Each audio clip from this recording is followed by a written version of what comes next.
बंधु माने एही चंद्र ग्रहण सारा ओडिशा रे दृश्यमान हेबाकु जाउछि। एही चंद्र ग्रहणटी अत्यंत विरल एवं खास हेबाकु जाउछि।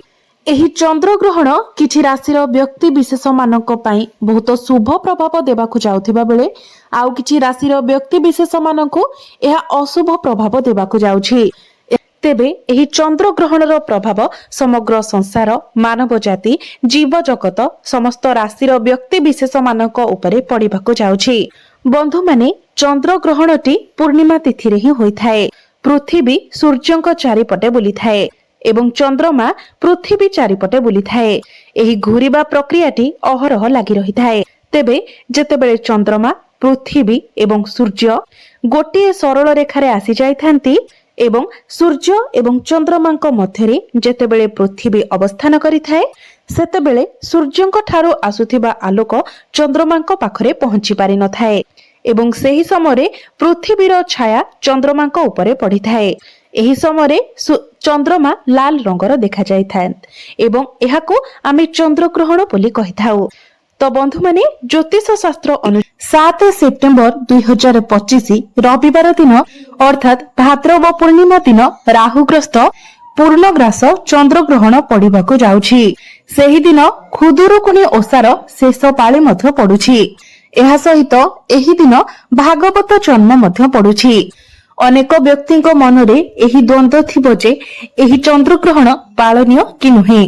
तेबे आपनଙ୍କୁ गोटिए कथा स्पष्ट करि देउछु जे एही 7 सेप्टेम्बर रविवार को लागिबाकु जाउथिबा चंद्रग्रहण संपूर्ण भाबरे ओडिसा रे पाळनीय हेबो। एहा सहित एहा पूर्णग्रास अर्थात पूर्ण चंद्र ग्रहण पडुअछि। तेबे एही चंद्र ग्रहणर सूतक समय बा पाक निषेध समय बा हांडी छाडर समय हेउछि 7 सेप्टेम्बर 2025 रविवार दिन 12:57 रु आरंभ होई राति 1:25 रे शेष हेबो। एही समय मतिरे संपूर्ण भाबरे देवनीति भोजन निषेध एवं रंधन कार्य को संपूर्ण भाबरे बारण करा जायछि। तो आपण माने 7 सेप्टेम्बर रविवार दिन 12:57 पूर्वरु आपण जहाँ भी किछि खाइबा कथा खाइ नेबे एवं समस्त देवनीति को सारिबा पाई चेष्टा करिवे। किंतु दिन 12:57 परे आपण कोनोसी भी देवनीति करिवे नाही, अन्न भोजन करिवे नाही किंबा रंधन कार्य मध्य आपण करिवे नाही। जेहेतु आमे सनातन धर्म को अवलंबन करूअछे तो समस्त ग्रहणर नीति नियम को पालन करिबा आमर कर्तव्य अटे। ग्रहणर सूतक काल सरिबा परे जाई आपण कोनोसी भी शुभ कार्य करि पारिबे, ईश्वरंकर दर्शन करि पारिबे, संध्या आळती करि पारिबे, देवनीति करि पारिबे।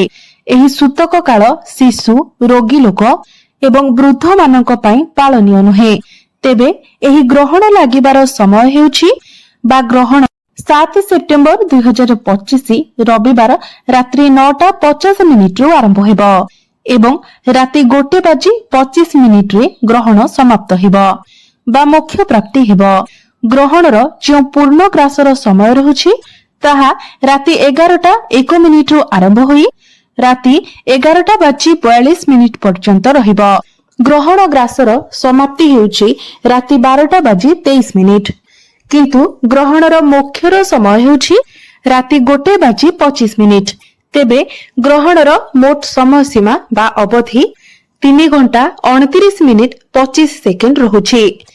एही 3 घंटा 29 मिनिट 25 सेकेंड रो ग्रहण समय रे विशेष करी गर्भवती महिला माने घर बाहर को बाहरिबा मना अटे।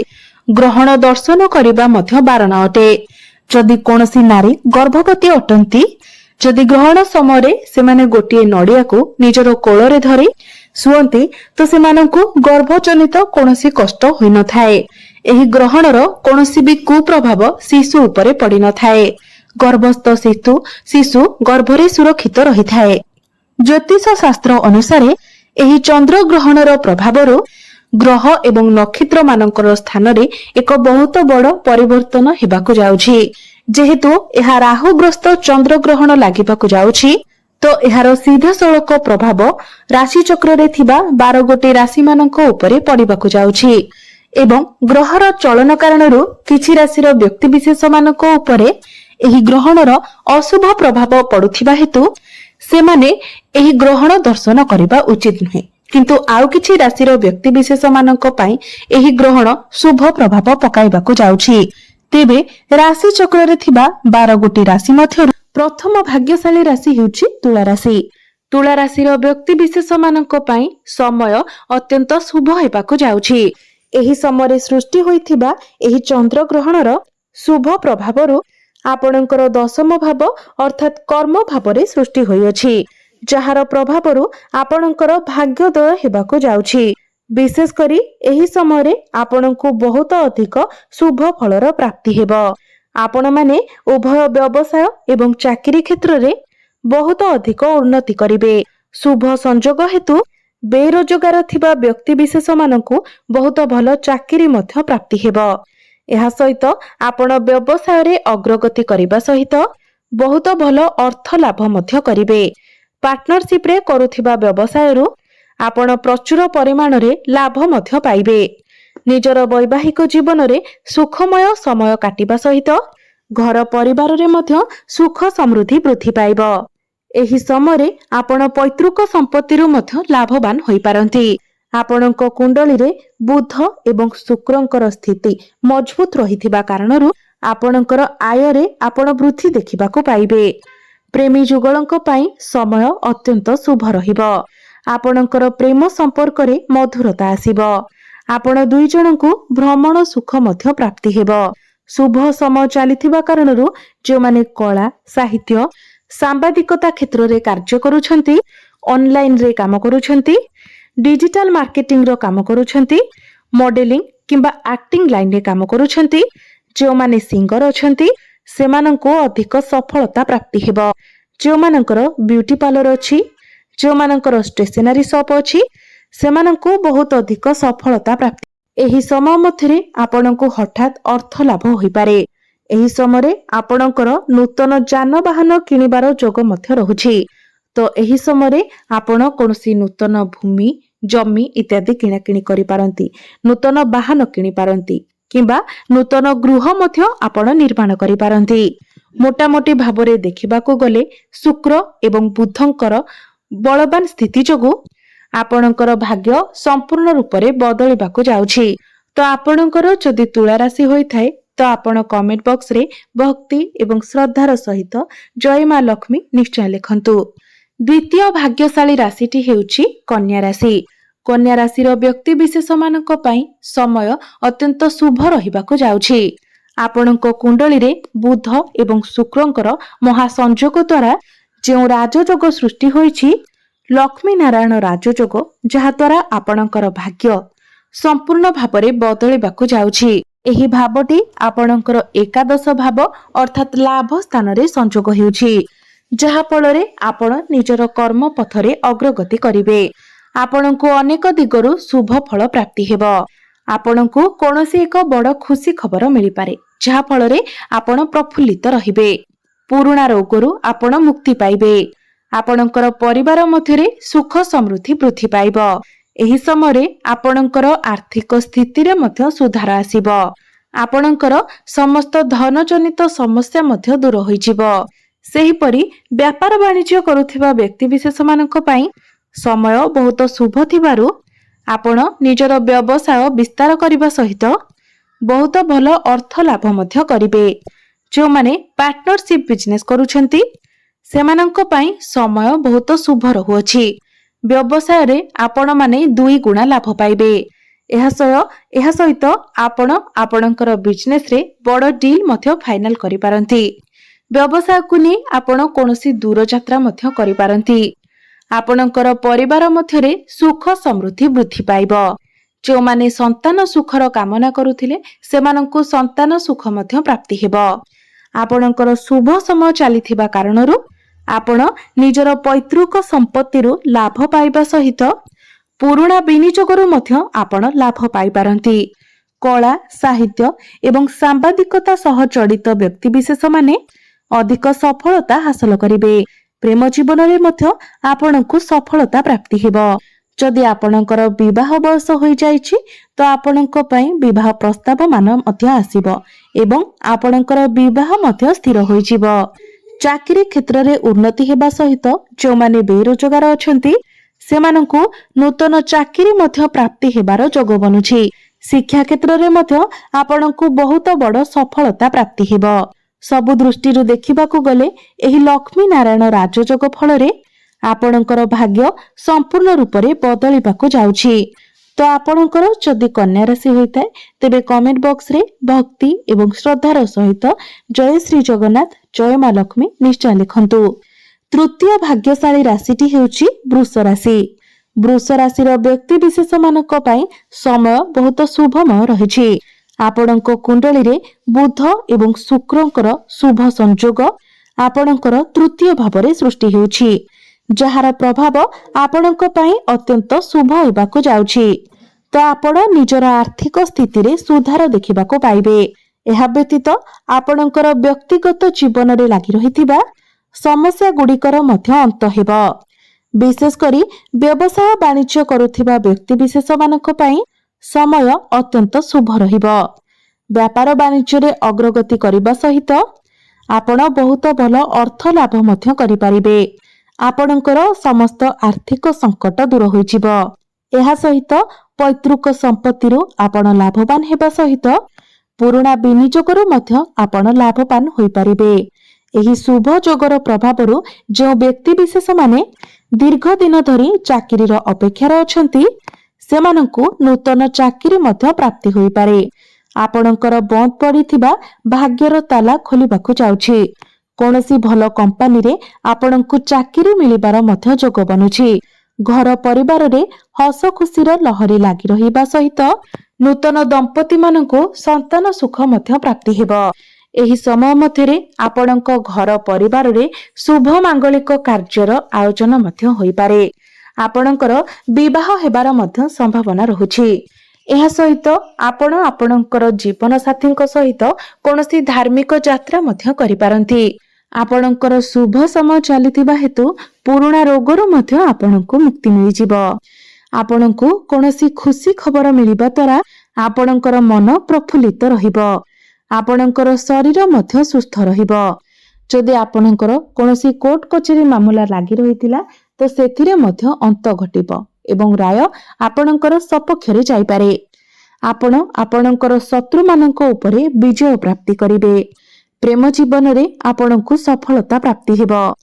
नुआ पार्टनर मध्य आपणकु मिलि पारंती। शिक्षा क्षेत्र रे आपण बहुत अधिक उन्नति करिवे।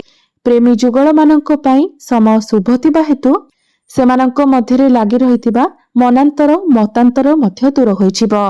संपर्क रे मधुरता आसीबा सहित खूब शीघ्र आपणकर प्रेम विवाहर रूप मध्य नै पारे। मोटामोटी भाबरे देखिबाकू गले शुक्र एवं बुधंकर शुभ संयोग आपणकर भाग्य बदलाइबाकू जाउछि। तो आपणकर जदि वृष राशि होई थाए तो कमेंट बॉक्स रे भक्ति एवं श्रद्धार सहित जय श्री जगन्नाथ जय मां लक्ष्मी निश्चय लिखंतु। चतुर्थ भाग्यशाली राशिटी हेउछि मिथुन राशि। मिथुन राशिर व्यक्ति विशेष मानक पई अत्यंत शुभ समय आरंभ हेबाकू जाउछि। बुध एवं शुक्रंकर युति हेतु आपणकर कुंडली रे लक्ष्मी नारायण राजयोगर निर्माण हेउछि। एही समय आपण माने कर्म क्षेत्र रे अग्रगति करिबा सहित बहुत भल अर्थ लाभ मध्य करिवे। एहा सहित आपणको समस्त प्रकारर भौतिक सुख मध्य प्राप्ति हेबो। एही समय आपणको बहुत मात्रा रे अर्थ लाभ हेबार मध्य जोग बनुछि। व्यवसाय वाणिज्य करुथिबा व्यक्ति विशेष मानक पई समय अत्यंत शुभ थिबा हेतु आपणकर व्यवसाय रे लागि रहितिबा मांदावस्था दूर होइजिबो। व्यवसाय रे अग्रगति करिबा सहित आपण बहुत भल लाभ मध्य पाइबे। जदि आपण किछि नूतन व्यवसाय आरंभ करिबाकू चाहुचंती किबा कोनोसी नूतन कार्य आरंभ करिबाकू चाहुचंती तो समय आपणको पई बहुत शुभ रही अछि। विशेष करी मिथुन राशिर विद्यार्थी मानक पई समय बहुत शुभ रहुछि। शिक्षा क्षेत्र रे आपणकर उन्नति हेबो। पाठ पढ़ारे आपणकर आग्रह बढ़िबो। समस्त कॉम्पिटिटिव एग्जाम सरकारी परीक्षा प्रतियोगिता मूलक परीक्षा रे आपण उत्तीर्ण हेबे। ଏହି ସମୟ ଅବଧି ମଧ୍ୟରେ ଆପଣଙ୍କ ଗୃହରେ କୌଣସି ଶୁଭ ମାଙ୍ଗଳିକ କାର୍ଯ୍ୟର ମଧ୍ୟ ଆୟୋଜନ ହୋଇପାରେ। ବ୍ୟବସାୟକୁ ନେଇ ଆପଣ ବିଦେଶ ଯାତ୍ରା ମଧ୍ୟ କରିପାରନ୍ତି। ସେହିପରି ଦୀର୍ଘ ଦିନର ଆଶା ଏବଂ ସ୍ୱପ୍ନ ଆପଣଙ୍କର ପୂରଣ ହେବାକୁ ଯାଉଛି। ଆପଣ କିଛି ଭୂମି, ପ୍ରପର୍ଟି, ଜମିବାଡ଼ି ଇତ୍ୟାଦି କିଣିପାରନ୍ତି। ଏହି ସମୟରେ ଭାଗ୍ୟ ଆପଣଙ୍କର ସାଥ ଦେବ। ଯେଉଁମାନେ ବେରୋଜଗାର ଅଛନ୍ତି ସେମାନଙ୍କୁ ନୂତନ ଚାକିରି ମିଳିବାର ମଧ୍ୟ ବହୁତ ଅଧିକ ସମ୍ଭାବନା ରହୁଛି। ଯଦି ଆପଣ ଚାକିରି କରିଛନ୍ତି ତ ଚାକିରି କ୍ଷେତ୍ରରେ ପ୍ରମୋଶନ ହେବାର ମଧ୍ୟ ଯୋଗ ବନୁଛି। ପ୍ରେମୀ ଯୁଗଳମାନଙ୍କ ପାଇଁ ସମୟ ଅତ୍ୟନ୍ତ ଶୁଭ ରହିବ। ଆପଣଙ୍କର ସମ୍ପର୍କ ମଧୁର ହେବ। ଆପଣଙ୍କର ପ୍ରେମ ବିବାହର ରୂପ ମଧ୍ୟ ନେଇପାରେ। ଯେଉଁମାନେ ସନ୍ତାନର କାମନା କରୁଥିଲେ ସେମାନଙ୍କୁ ସନ୍ତାନ ସୁଖ ମଧ୍ୟ ପ୍ରାପ୍ତି ହେବ। ତ ଦେଖିବାକୁ ଗଲେ ବୁଧ ଏବଂ ଶୁକ୍ରଙ୍କର ଏହି ମହାନ ରାଜଯୋଗ ଆପଣଙ୍କର ଭାଗ୍ୟ ବଦଳାଇବାକୁ ଯାଉଛି। ତ ଆପଣଙ୍କର ଯଦି ମିଥୁନ ରାଶି ହୋଇଥାଏ ତେବେ କମେଣ୍ଟ ବକ୍ସରେ ଭକ୍ତି ଏବଂ ଶ୍ରଦ୍ଧାର ସହିତ ଆପଣ ଜୟ ଶ୍ରୀ ଜଗନ୍ନାଥ ଏବଂ ଜୟ ମା ଲକ୍ଷ୍ମୀ ନିଶ୍ଚୟ ଲେଖନ୍ତୁ। ପଞ୍ଚମ ଭାଗ୍ୟଶାଳୀ ରାଶିଟି ହେଉଛି କୁମ୍ଭ ରାଶି। କୁମ୍ଭ ରାଶିର ବ୍ୟକ୍ତିବିଶେଷ ମାନଙ୍କ ପାଇଁ ଏହି ସମୟ ଅତ୍ୟନ୍ତ ଶୁଭ ରହିବାକୁ ଯାଉଛି। ଶୁକ୍ର ଏବଂ ବୁଧଙ୍କ ଦ୍ୱାରା ସୃଷ୍ଟି ହେଉଥିବା ଲକ୍ଷ୍ମୀ ନାରାୟଣ ରାଜଯୋଗର ପ୍ରଭାବରେ ଆପଣଙ୍କର ଭାଗ୍ୟ ବଦଳିବାକୁ ଯାଉଛି। ଆପଣଙ୍କର ଆର୍ଥିକ ସ୍ଥିତି ମଜବୁତ ହେବାକୁ ଯାଉଛି। ଆପଣଙ୍କର ସମସ୍ତ ପ୍ରକାରର ଧନଜନିତ ସମସ୍ୟା ଦୂର ହେବାକୁ ଯାଉଛି। ବିଶେଷ କରି ଆର୍ଥିକ କ୍ଷେତ୍ରରେ ଆପଣ ବହୁତ ଲାଭବାନ ହେବାକୁ ଯାଉଛନ୍ତି। ପରିବାରରେ ହସ ଖୁସିର ଲହରୀ ଲାଗି ରହିବ।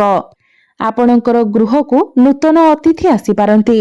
ଆପଣଙ୍କର ଦାମ୍ପତ୍ୟ ଜୀବନ ମଧ୍ୟ ସୁଖମୟ ବ୍ୟତୀତ ହେବ। ଯେଉଁମାନେ ସନ୍ତାନ ସୁଖର କାମନା କରୁଥିଲେ ସେମାନଙ୍କୁ ସନ୍ତାନ ସୁଖ ପ୍ରାପ୍ତି ହେବ। ଶୁଭ ସମୟ ଚାଲିଥିବା ହେତୁ ଆପଣ କିଛି ନୂତନ କାର୍ଯ୍ୟର ଆରମ୍ଭ କରିପାରନ୍ତି। କିଛି ବଡ଼ ଇନଭେଷ୍ଟମେଣ୍ଟ ମଧ୍ୟ କରିପାରନ୍ତି। ଚାକିରି କରୁଥିବା ବ୍ୟକ୍ତିବିଶେଷ ମାନଙ୍କ ପାଇଁ ସମୟ ଅତ୍ୟନ୍ତ ଶୁଭ ରହିବ। ଚାକିରି କ୍ଷେତ୍ରରେ ଆପଣଙ୍କର ପ୍ରମୋଶନ ହୋଇପାରେ। ଚାକିରିରେ ପଦୋନ୍ନତି ହେବା ସହିତ ଆପଣଙ୍କର ଦରମାରେ ମଧ୍ୟ ବୃଦ୍ଧି ହୋଇପାରେ। ଯେଉଁମାନେ ଦୀର୍ଘ ସମୟ ଧରି ନିଜର ଚାକିରି କ୍ଷେତ୍ରରେ ପରିବର୍ତ୍ତନ ଚାହୁଁଥିଲେ ସେମାନଙ୍କ ପାଇଁ ସମୟ ଅତ୍ୟନ୍ତ ଶୁଭ ରହୁଛି। ଯେଉଁମାନେ ବେରୋଜଗାର ଅଛନ୍ତି ଏବଂ ଦୀର୍ଘ ଦିନ ଧରି ଚାକିରିର ଅପେକ୍ଷାରେ ରହିଛନ୍ତି ସେମାନଙ୍କୁ ନୂତନ ଚାକିରି ମଧ୍ୟ ପ୍ରାପ୍ତି ହୋଇପାରେ। ଏହା ସହିତ ବିଦ୍ୟାର୍ଥୀମାନଙ୍କ ପାଇଁ ସମୟ ଶୁଭ ଥିବା ହେତୁ ବିଦ୍ୟା କ୍ଷେତ୍ରରେ ଆପଣଙ୍କର ଆଗ୍ରହ ବଢ଼ିବ।